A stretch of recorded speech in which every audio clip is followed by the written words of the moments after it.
اور یہ بھی کہا جاتا ہے کہ خلیفہ ہارون الرشید جو ہے اس کا دور اسلام کا سنہری دور تھا۔ بھائی تم تو یہ بھی کہہ سکتے ہو کہ یزید کا دور اسلام کا سنہری دور تھا، کہہ سکتے ہو، کون کسی کی زبان پکڑ سکتا ہے؟ تم یہ بھی کہہ سکتے ہو کہ جس دور میں محمد رسول اللہ کے سارے کنبے کو پکڑ کے بے یار و مددگار ایک بیابان جنگل میں انہیں 3 دن کی پیاس اور شدت کی پیاس کے بعد انہیں ذبح کر دیا گیا، اس دور کو بھی تم سنہری دور کہہ سکتے ہو؟ بھائی کسی کی زبان تو کوئی نہیں پکڑ سکتا نا۔ محترم ناظرین، حضرت امام موسیٰ کاظم علیہ السلام کے حوالے سے آج میں گفتگو کرنا چاہتا ہوں۔ ہم نے معاشرے میں بہت سارے لوگوں کو بہت ساری مشہور و معروف اور بہت ساری طریقت اور جناب تصوف سے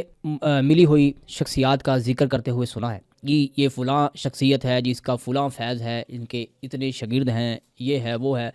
ان کے نام پر باقاعدہ طور پر بڑے بڑے سیمینارز کروائے جاتے ہیں، بڑے بڑے پروگرامز کروائے جاتے ہیں۔ ہونا بھی چاہیے اگر کوئی مشہور شخصیت اہل سنت میں علماء دین گزرے ہیں جنہوں نے دین کی خدمت کی ہے، وہ تصوف میں ہو، وہ کسی بھی طریقہ سے تعلق رکھتے ہوں، ذکر ہونا چاہیے۔ لیکن وہاں پر ہم یہ بھول جاتے ہیں کہ جو بھی خیر اس امت کو ملی ہے اس خیر کے پیچھے محمد الرسول اللہ صلی اللہ علیہ وآلہ وسلم کا گھر ہے، اس کے پیچھے نبی پاک جناب محمد مصطفیٰ صلی اللہ علیہ وآلہ وسلم کے اہل بیت ہیں۔ اب یہ شیعہ سنی کتب میں متفقہ چیز ہے، میں اس پر پہلے تفصیلاً ایک ویڈیو ریکارڈ کروا چکا ہوں، اہل سنت کتابوں کے حوالے سکینز آپ کی خدمت میں پیش کر چکا ہوں، لیکن آج موقع کی مناسبت سے پھر اس پر گفتگو کرنے کو جی چاہا تو میں آپ کی خدمت میں حاضر ہوا۔ اہل سنت اور تشیع میں یہ متفقہ چیز ہے حضرت امام موسیٰ کاظم علیہ السلام کی شخصیت۔ اس کے علاوہ جتنے پیچھے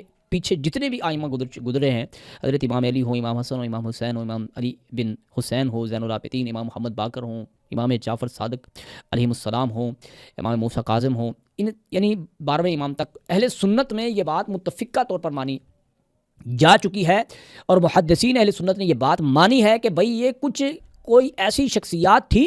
کہ جنہوں نے اپنے دور میں دین کی نشر و اشاعت میں وہ انقلاب برپا کیا، وہ تعلیمات لوگوں کو دی، وہ خدا کی معرفت لوگوں کو پیش کی جو ان کے علاوہ کوئی نہیں کر سکتا تھا۔ بس یہی وجہ تھی کہ جس وجہ سے ہر وقت کی حکومت اپنے تخت پر بیٹھ کر اپنی آرمی اور اپنی فوج کو اپنے ماتحت جامتے ہوئے بھی پرخطر ہوتی تھی، اور ان کے جو تخت کے نیچے جو پائے تھے وہ لرزہ ان پر ہمیشہ طاری رہتا تھا کہ کبھی ایسا ہو جائے کہ یہ ہمارا تخت الٹا دیا جائے اور کوئی اور خلافت کا دعویٰ کر کے ہمیں نقصان پہنچا سکے۔ باوجود اس کے کہ پوری سلطنت اسلامیہ کی طاقت و قوت ان کے ہاتھ میں ہوتی تھی، لیکن پھر بھی ان کے دلوں پر خوف، روب و دبدبہ رہتا تھا کہ کہیں محمد کا بیٹا وقت کا امام کہیں کھڑا ہو جائے اور وہ لوگ جو ان کی معرفت رکھتے ہیں وہ ان کے پیچھے آ جائے اور ہماری حکومت کا تختہ پلٹ جائے۔ نبی پاک جناب محمد مصطفیٰ صلی اللہ علیہ وآلہ وسلم کے ایک بیٹے، وقت کے امام، امت کے امام، حضرت امام موسیٰ کاظم علیہ السلام کے حوالے سے آج گفتگو کرنی ہے۔ ان کی شہادت کے حوالے سے، ان کی مظلومیت کے حوالے سے، ان پر کیے گئے ظلم کے حوالے سے،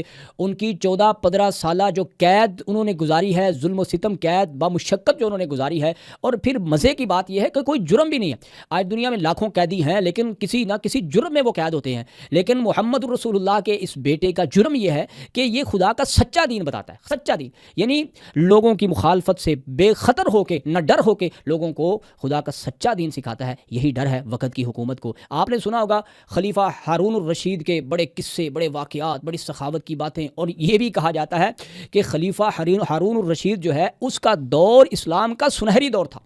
بھائی تم تو یہ بھی کہہ سکتے ہو کہ یزید کا دور اسلام کا سنہری دور تھا، کہہ سکتے ہو، کون کسی کی زبان پکڑ سکتا ہے؟ تم یہ بھی کہہ سکتے ہو کہ جس دور میں 70,000 صحابہ کرام کو بغیر کسی وجہ سے قتل کیا گیا وہ بھی دور تو سنہری دور تھا، وہ بھی اسلام کا سنہری دور تھا۔ تم یہ بھی کہہ سکتے ہو کہ جس دور میں محمد رسول اللہ کے سارے کنبے کو پکڑ کے بے یار و مددگار ایک بیابان جنگل میں انہیں 3 دن کی پیاس اور شدت کی پیاس کے بعد انہیں ذبح کر دیا گیا، اس دور کو بھی تم سنہری دور کہہ سکتے ہو۔ بھئی کسی کی زبان تو کوئی نہیں پکڑ سکتا نا۔ یہ ہے سنہری دور کہ جس دور میں وقت کا قائد، وقت کا رہنما، امت کا رہنما، امت کا پیشوا، امت کا مقتدا، وقت کا امام حضرت امام موسیٰ کاظم علیہ السلام وہ جیل میں ہے، قید خانے میں ہے، کال کوٹھڑی میں ہے۔ یہ بات اہل سنت اور تشیع دونوں کتابیں متفقہ ہے، اور وہ امام کہ جس کے بارے میں عراق اور دیگر شہروں میں، دیگر ملکوں میں یہ بات پکا لوگوں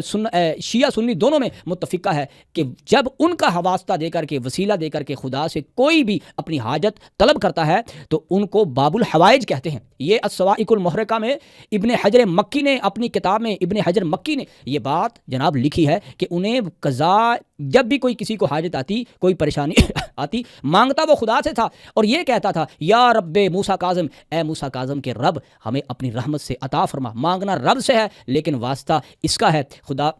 اہل سنت محدثین نے لکھا وہ باب حوائج تھے، وہ لوگوں کی پریشانیوں کا حل تھے، خدا سے حل کروایا کرتے تھے۔ یہ بات آپ نے کہیں سے سنی ہوگی۔ میں کہا کرتا ہوں کہ آج کے دن اس رجب کے مہینے میں، اور خصوصاً 25 رجب ہے یا اس کے بعد جتنی بھی آپ رجب کے پورے مہینے میں آپ دیکھیں کتنے اہل سنت ہیں جو حضرت امام موسیٰ کاظم علیہ السلام کی سیرت پر بات کریں گے۔ وہ امام، میں بات کو ختم کرنے جا رہا ہوں، وہ امام کہ جس کے بارے میں اللہ کے پاک پیغمبر محمد مصطفیٰ صلی اللہ علیہ وآلہ وسلم فرما گئے تھے کہ میرے بعد 12 خلفاء ہوں گے، میرے 12 خلیفہ ہوں گے، میرے 12 جانشین ہوں گے، جب تک وہ رہیں گے دین کا کوئی نقصان نہیں کر سکے گا۔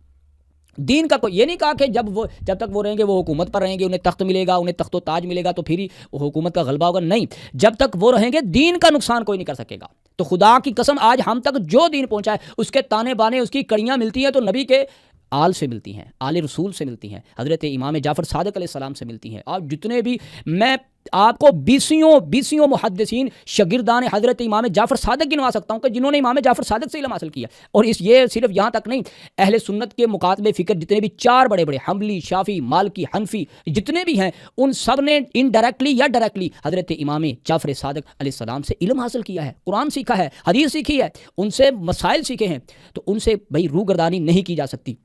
حضرت امام موسیٰ کاظم علیہ السلام کی ایک تھیلی مشہور ہے، انہیں باب الحوائج کیوں کہا جاتا ہے؟ جب تک ظاہری زندگی رہی تو اپنے ہاتھ سے لوگوں کی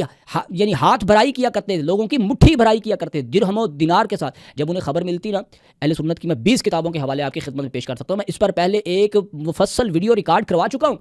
نبی پاک جناب محمد مصطفیٰ صلی اللہ علیہ وآلہ وسلم کے بارے میں صحابہ اکرام اور دیگر لوگوں نے یہ نقل کیا کہ آپ اتنے سخی تھے، وَكَانَ أَجْوَدُ النَّاسِ، آپ اس کائنات میں سب سے بڑے سخی تھے، سب سے بڑے سخی تھے۔ اس سب سے بڑے سخی نبی کا سخی بیٹا جن کے بارے میں اہل سنت محدثین نے لکھا ہے وَكَانَ أَجْوَدُ النَّاسِ، وہ لوگوں میں بڑے سخی تھے۔ جب پتہ چلتا کہ کسی بندے نے انہیں تکلیف دی ہے، کوئی بندہ ان کے حق میں ناحق بات کرتا ہے ان کے حوالے سے، تو پھر اس کے پاس ان کا اعتراض نہیں جاتا، وہ ان سے بدلہ نہیں لیتے، وہ ان سے انتقام نہیں لیتے۔ یہ سیرت اہل بیت ہے۔ امام کو پتہ چل جاتا کہ فلاں بندہ میرے بارے میں بات کر رہا ہے، مجھے گالی دے رہا ہے یا کوئی اس طرح کی، تو امام اپنی جیب سے ایک تھیلی نکالا کرتے، سرہ، ایک تھیلی نکالا کرتے جس میں درہم و دینار ہوتے، اور پھر اس کو چپکے سے پہنچا دیے جاتے ہیں، بھائی یہ فلاں بندہ ہے، اس کا فلاں نام ہے، اسے دے آؤ، وہ میرے بارے میں یہ بات کر رہا تھا اور مجھے میرا بتانا بھی نہیں کہ کس نے بھیجی۔ یہ ہے سیرت محمد رسول اللہ کے بیٹوں کی، یہ ہے سیرت، اور جن کی شہادت پر اہل سنت محدثین اور شیعہ سنی دونوں متفق ہیں کہ انہیں مظلومانہ شہید کیا گیا ہے، انہیں مظلومانہ شہید کیا گیا ہے، ان کا ذکر کہیں آپ کو ملے گا۔